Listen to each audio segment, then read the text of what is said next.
Krishna, the Supreme Personality of Godhead, a summary study of Srila Vyasadev's Srimad Bhagavatam 10th Canto, by His Divine Grace A.C. Bhaktivedanta Swami Prabhupada, founder Acharya of the International Society for Krishna Consciousness. Chapter 27, Prayers by Indra, the King of Heaven.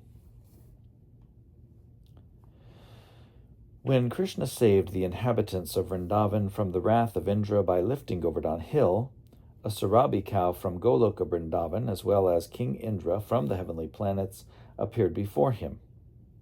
Indra, the king of heaven, was conscious of his offense before Krishna. Therefore, he stealthily appeared before him in a secluded place. He immediately fell down at the lotus feet of Krishna, although his own crown was dazzling like sunshine. Indra knew about the exalted position of Krishna because Krishna is the master of Indra. But he could not believe that Krishna could come down and live in Vrindavan among the cowherd men. When Krishna defied the authority of Indra, Indra became angry because he thought that he was all in all within this universe, and that no one was as powerful as he. But after this incident, his false puffed-up prestige was destroyed. Being conscious of his subordinate position, he appeared before Krishna with folded hands and began to offer the following prayers. Quote, "My dear Lord," Indra said, "being puffed up by my false prestige, I thought that you had offended me by not allowing the cowherd men to perform the Indra Yajna. And I thought that you wanted to enjoy the offerings that were arranged for the sacrifice. I thought that in the name of a Govardhan sacrifice, you were taking my share of profit, and therefore I mistook your position. Now, by your grace, I can understand that you are the Supreme Lord, the personality of Godhead, and that you are transcendental to all material qualities. Your transcendental position is Vishuddha Sattva, which is above the platform of the material mode of goodness, and your transcendental abode is beyond the disturbance of the material qualities. Your name, fame, form, qualities, paraphernalia, and pastimes are all beyond this material nature, and they are never disturbed by the three material modes. Your abode is accessible only for one who undergoes severe austerities and penances and becomes completely freed from the onslaught of material qualities like passion and ignorance. If someone thinks that when you enter within this material world you accept the modes of material nature, he is mistaken. The waves of the material qualities are never able to touch you, and you certainly do not accept them when you are present within this world. Your lordship is never conditioned by the laws of material nature. My dear Lord, you are the original father of this cosmic manifestation. You are the supreme spiritual master of this cosmic world, and you are the original proprietor of everything. As eternal time, you are competent to chastise offenders. Within this material world, there are many fools like me who consider themselves to be the Supreme Lord, or the all-in-all within the universe. You are so merciful that without accepting their offenses, you devise means so that their false prestige is subdued and they can know that you and no one else are the Supreme Personality of Godhead.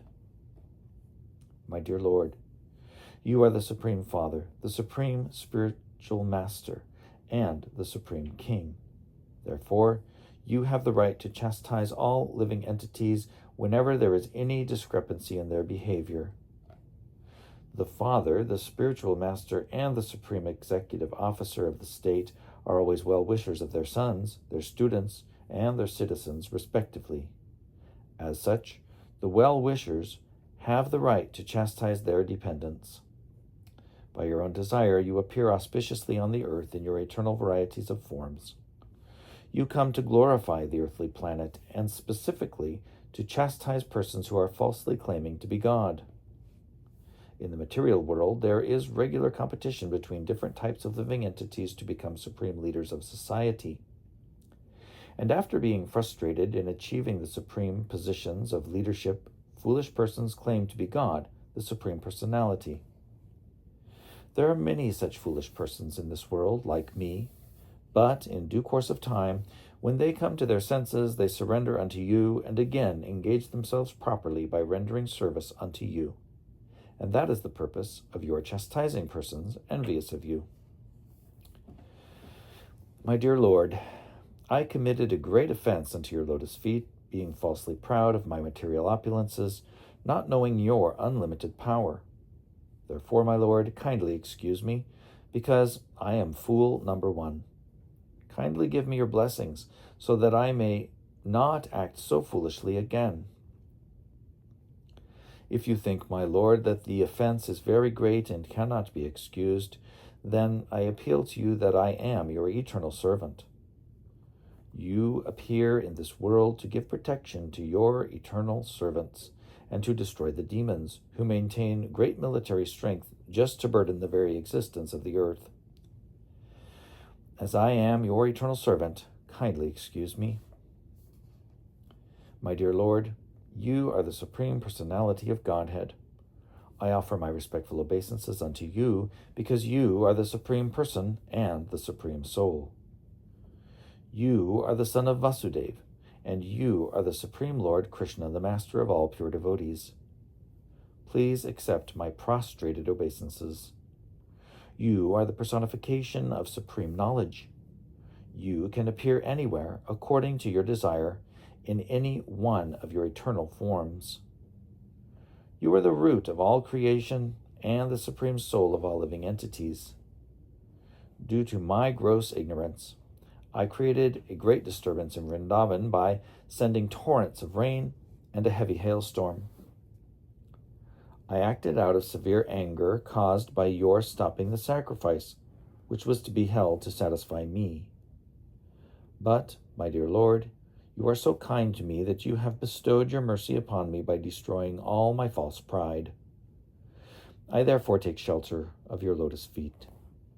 My dear Lord, you are not only the supreme controller, but also the spiritual master of all living entities." Unquote.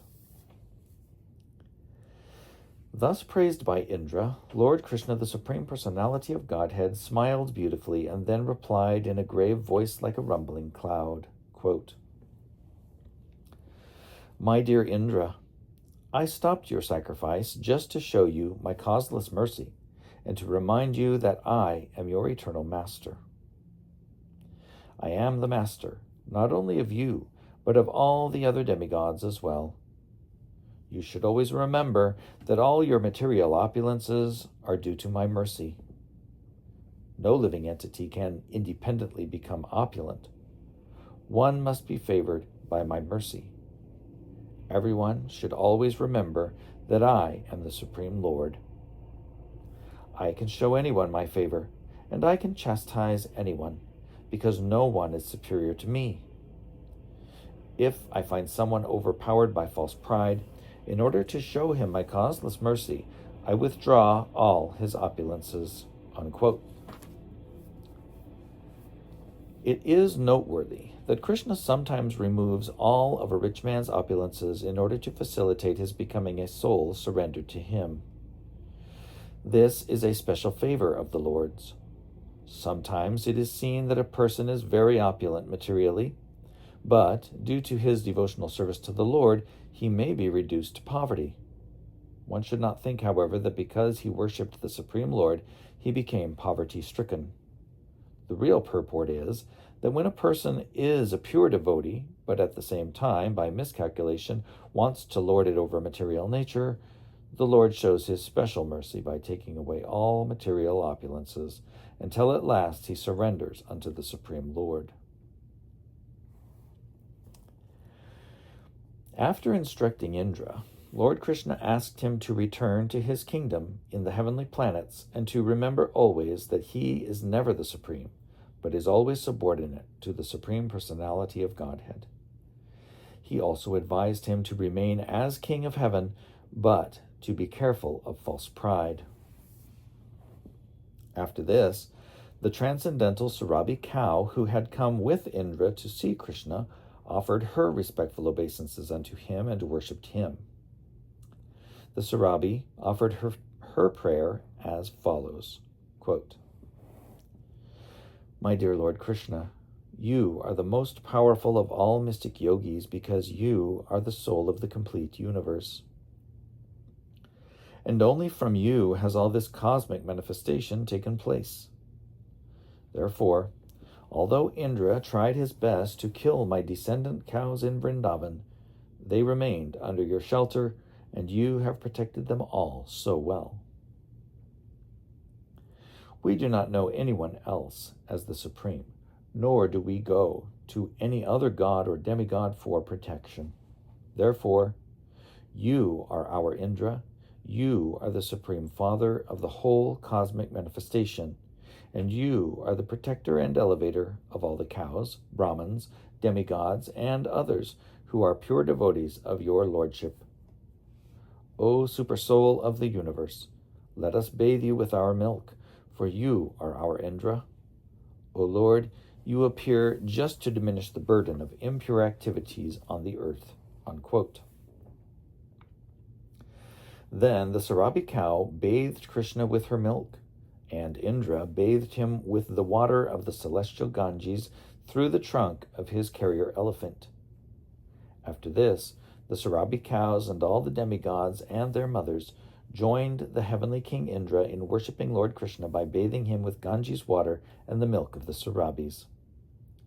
Thus, Govinda, Lord Krishna, was pleased with all of them. The residents of all higher planetary systems, such as Gandharva-loka, Vidyadharva-loka, Siddhaloka, and Charana-loka, all combined and glorified the Lord by chanting his holy name, as their wives and damsels danced with great joy. They very much satisfied the Lord by incessantly pouring flowers from the sky. When everything was very nicely and joyfully settled, the cows overflooded the surface of the earth with their milk. The water of the rivers began to flow with various tasty liquids and give nourishment to the trees, producing fruits and flowers of different colors and tastes. The trees began to pour drops of honey. The hills and mountains began to produce potent medicinal plants and valuable stones. Because of Krishna's presence, all these things happened very nicely, and the lower animals, who were generally envious of one another, were envious no longer.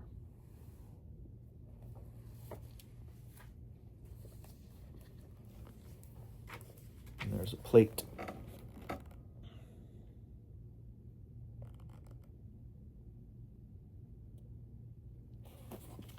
And the caption reads, After offering prayers to Lord Krishna, Indra and the Sarabi cow gave him a ritual bath. The cow bathed him with her milk, and Indra with the waters of the celestial Ganges through the trunk of his elephant, Airavata.